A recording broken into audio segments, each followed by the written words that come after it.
लोकोत्सवाच्या निमित्तात आम्ही एग्रीकल्चरचे exhibition open केले. म्हाका दिसता खरोखरूच फुडल्या 3 दिसांक हे एक्झिबिशनूय लोक पळयतले. आम्ही आमच्या बायोडायवर्सिटी गव्हर्नमेंट ऑफ गोवा हाच्या वतीन बायोडायवर्सिटीचे एक्झिबिशन हांगासर उक्तावण केले, तेय बी लोक पळयतले.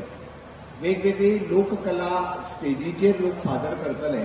ताच्याच भायर खेळ, लोकगीत, लोकनृत्य फक्त गोंयांतलेच न्ही. हांव आतांच विचारतलो की कितल्या राज्यांतल्यान बाकीचे लोक आयल्या. रमेश तवडकर सरा कडल्यान समजले की जवळपास 12 राज्यांतल्यान लोककलाकार हांगासर आयल्या. तांचोय परफॉर्मन्स म्हणजे आयज फाल्यां परवा ह्या स्टेजीचेर जातलो. म्हाका दिसता गोंयांतली पयली जी अशी माची आसा ज्या माचयेचेर 12 वेगवेगळ्या राज्यांतले कलाकार आपली कला सादर करतले. तांच्याय खातीर खूब खूब अभिनंदन. हांव चड वेळ घेवचो पण एक गजाल नक्कीच आसा.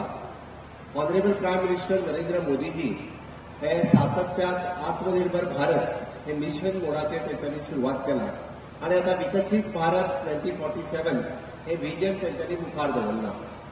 आत्मनिर्भर भारत हे मिशन आमी स्वयंपूर्ण गोंय हातूंतल्यान कन्वर्ट केले आणि कन्वर्ट करता आसतना गोंयाक स्वयंपूर्ण करपाक जाय म्हणून पेडण्या पासून काणकोण पर्यंत आमी खऱ्या अर्थात स्वयंपूर्णतेचो नारो दिलो. Agriculture, horticulture, fishiculture, dairy culture, floriculture ह्या सगळ्या सेक्टरात खऱ्या अर्थात शेतकरी फुडें येवचे आणि त्या शेतकऱ्यांनी स्वता स्वयंपूर्ण जावचे म्हणून आमच्या प्रत्येक डिपार्टमेंटाच्या वतीन सातत्यान प्रयत्न